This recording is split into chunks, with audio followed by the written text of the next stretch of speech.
വിശ്വപ്രകൃതി നമുക്ക് തന്ന സൗഭാഗ്യങ്ങളെ തിരസ്കരിക്കുന്നതിനായി മാറിയിരിക്കുന്ന മനുഷ്യനോട് ഈ വർഷത്തെ ലോക പരിസ്ഥിതി ദിന പ്രമേയം ഓർമ്മപ്പെടുത്തുന്നു.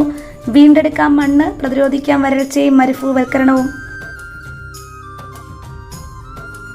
ഇക്കോ ക്ലബിന്റെ നേതൃത്വത്തിൽ 7 തീമുകളെ അടിസ്ഥാനമാക്കി 7 പ്രവൃത്തി ദിനങ്ങൾ തിരഞ്ഞെടുത്തുകൊണ്ട് വിദ്യാർത്ഥികൾ പാരിസ്ഥിതിക അവബോധം വീണ്ടെടുക്കുന്നതിനും കാലാവസ്ഥ വ്യതിയാനങ്ങൾ ഉണ്ടാകുന്ന വരൾച്ച, പ്രളയം, കടലാക്രമണം, കൊടുങ്കാറ്റ്, കൃഷിനാശം തുടങ്ങിയവയെ തടയുന്നതിനും കുഞ്ഞു മനസ്സുകൾ പ്രകൃതിയുമായി ബന്ധപ്പെട്ട നേരനുഭവത്തിനുമായി ഗവൺമെന്റ് LPS തത്തിയൂർ അരുവിക്കര അതിന്റെ ജൈത്രയാത്ര ഇവിടെ ആരംഭിക്കുകയാണ്.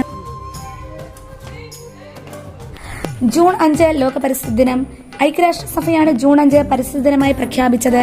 1974 ഒരേ ഒരു ഭൂമി എന്ന പ്രമേയത്തിൽ അമേരിക്കയിൽ ലോക പരിസ്ഥിതി ദിനം ആചരിച്ചു.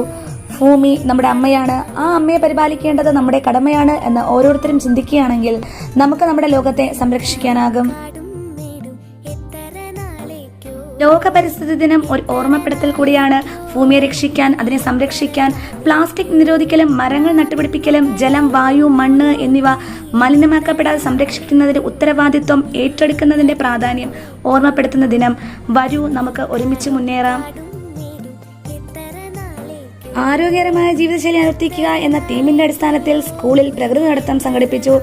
പ്രകൃതിയോടൊപ്പമുള്ള ഓരോ നടത്തത്തിലും ഭൂമിയുടെ ഗന്ധം അനുഭവിക്കാൻ, മഴ ആസ്വദിക്കാൻ, കാറ്റിനെ തൊടാൻ, സസ്യങ്ങൾ വളരുന്നത് കാണാൻ, സൂര്യോദയവും അസ്തമനവും കാണാൻ, ഏറ്റവും പ്രധാനമായി പ്രകൃതിയെ തൊട്ടറിയാൻ, അതിനെ പരിപാലിക്കാൻ നമ്മുടെ കുട്ടികളെ പഠിപ്പിക്കേണ്ടതുണ്ട്.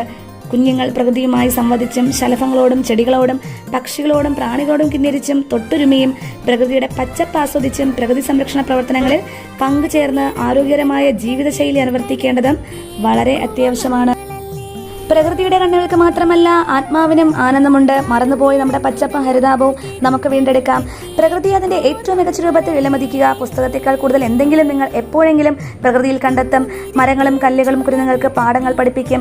ഇലകളിൽ നിന്നും പൂക്കളിൽ നിന്നും പുറത്തു വരുന്ന ചില സുഗന്ധങ്ങൾ ശ്വസിക്കുന്നത് നമ്മുടെ ശരീരത്തിലെ വിഷവസ്തുക്കളെ ശുദ്ധീകരിക്കാനുള്ള കഴിവുണ്ടെന്നാണ് തിരിച്ചറിയുന്നത്.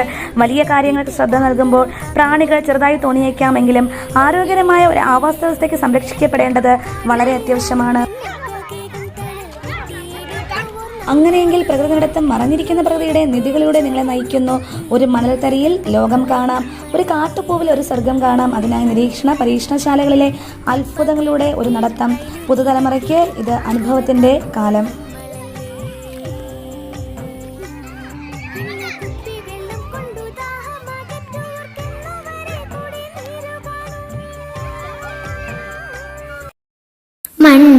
സുസ്ഥിരമായ ഭക്ഷണ രീതികൾ ശീലമാക്കുക. അതിനായി രാസവളങ്ങൾക്ക് പകരം ജൈവമാലിന്യങ്ങൾ വളമായി മാറ്റിക്കൊണ്ട് സ്കൂളിൽ ഒരു പച്ചക്കറിത്തോട്ടം സജ്ജീകരിക്കേണ്ടതിന്റെ പ്രാധാന്യം വളരെ വലുതാണ്.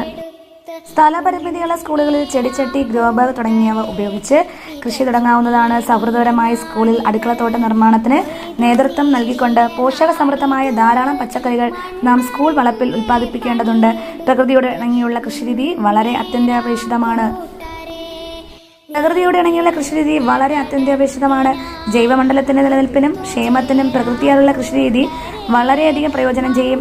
മണ്ണിന്റെ ഫലപുഷ്ടി മെച്ചപ്പെടുത്തുന്നതിന് ജൈവ കൃഷി പ്രോത്സാഹിപ്പിക്കണം.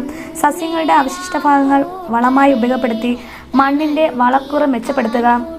ചീര, തക്കാളി, കത്തിരി, പടവലം, പാവൽ, പയർ, മുളക്, കോവൽ, വെള്ളരി, മത്തൻ എന്നീ വിളകൾ കൃഷി ചെയ്യാൻ അഭികാമ്യമാണ്. രാസകീടനാശിനികളുടെ ഉപയോഗം പൂർണ്ണമായി ഒഴിവാക്കിക്കൊണ്ട് ജൈവവളങ്ങൾ മാത്രം ഉപയോഗിക്കുക. ചാണകം, പിണ്ണാക്ക്, കമ്പോസ്റ്റ് വളങ്ങൾ, എല്ലുപൊടി എന്നിവ ലഭ്യതയ്ക്കനുസരിച്ച് ഉപയോഗിക്കാം. തുടങ്ങി നിരവധി അവബോധം പുതിയ തലമുറയിൽ പകർന്നു നൽകാൻ ഇതിലൂടെ സാധിക്കും. ആരോഗ്യം നഷ്ടപ്പെടുത്തുന്ന പുതിയ തലമുറയെ വീണ്ടെടുക്കാൻ ജൈവ കൃഷി നമുക്ക് പ്രോത്സാഹിപ്പിക്കാം.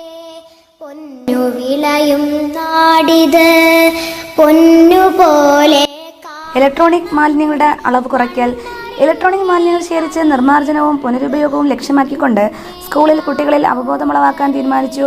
സ്കൂൾ അങ്കണത്തിൽ കുട്ടികളെ അണിനിരത്തിക്കൊണ്ട് സ്കൂളിൽ തന്നെ മാലിന്യങ്ങൾ ശേഖരിക്കുന്നതിനുള്ള ഇടങ്ങൾ സജ്ജമാക്കാൻ തീരുമാനിച്ചു.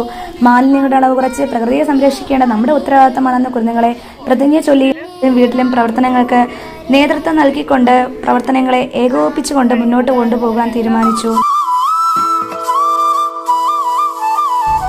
പ്രിയരെ, ഈ പരിസ്ഥിതി ദിനം നമ്മെ ഓർമ്മപ്പെടുത്തുന്നത് ഭൂമിയിലെ എല്ലാ വർഷവും ഉൽപ്പാദിപ്പിക്കുന്നത് 40 കോടി ടൺ പ്ലാസ്റ്റിക്കുകളാണ്.